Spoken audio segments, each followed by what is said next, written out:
भारतीय नववर्ष राष्ट्रीय स्वाभिमान का अनुपम प्रतीक तथा विशुद्ध विज्ञान पर आधारित भारतीय नववर्ष भारतीय जनमानस का गौरव है। भारतीय संस्कृति में चैत्र शुक्ल प्रतिपदा को हमारा नववर्ष है। भारत समन्वय परिवार की ओर से आप सभी को भारतीय नववर्ष की हार्दिक शुभकामनाएं। आइए जानते हैं भारतीय नववर्ष के ऐतिहासिक महत्व के विषय में। ये दिन सृष्टि रचना का पहला दिन है। इस दिन से 1,97,39,49,109 वर्ष पूर्व इसी दिन के सूर्योदय से ब्रह्मा जी ने जगत की रचना प्रारंभ की। विक्रमी संवत का पहला दिन उसी राजा के नाम पर संवत प्रारंभ होता था जिसके राज्य में न कोई चोर हो, न अपराधी हो और न ही कोई भिखारी हो।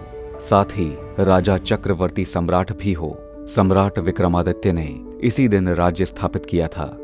प्रभु राम ने भी इसी दिन को लंका विजय के बाद अयोध्या में राज्याभिषेक के लिए चुना। शक्ति और भक्ति के 9 दिन अर्थात नवरात्र स्थापना का पहला दिन यही है। प्रभु राम के जन्मदिन राम नवमी से पूर्व 9 दिन उत्सव मनाने का प्रथम दिन। गुरु अंगद देव प्रगटोत्सव सिख परंपरा के द्वितीय गुरु का जन्म दिवस। समाज को श्रेष्ठ आर्य मार्ग पर ले जाने हेतु स्वामी दयानंद सरस्वती ने इसी दिन को आर्य समाज स्थापना दिवस के रूप में चुना। संत झूलेलाल जन्म दिवस सिंध प्रांत के प्रसिद्ध समाज रक्षक वरुणावतार संत झूलेलाल इसी दिन प्रकट हुए। शालिवाहन संवत्सर का प्रारंभ दिवस विक्रमादित्य की भांति शालिवाहन ने हूणों को परास्त कर दक्षिण भारत में श्रेष्ठतम राज्य स्थापित करने हेतु यही दिन चुना। युगाब्द संवत्सर का प्रथम दिन 5112 वर्ष पूर्व युधिष्ठिर का राज्याभिषेक भी इसी दिन हुआ। संघ संस्थापक परम पूज्य डॉक्टर केशवराम बलिराम हेडगेवार जी का जन्मदिन। इतना ही नहीं, भारतीय नववर्ष का प्राकृतिक महत्व भी है। आइए उसके बारे में भी जानते हैं।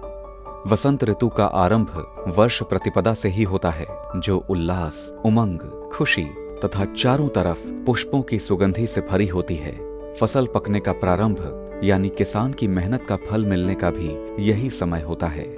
नक्षत्र शुभ स्थिति में होते हैं, अर्थात किसी भी कार्य को प्रारंभ करने के लिए ये शुभ मुहूर्त होता है।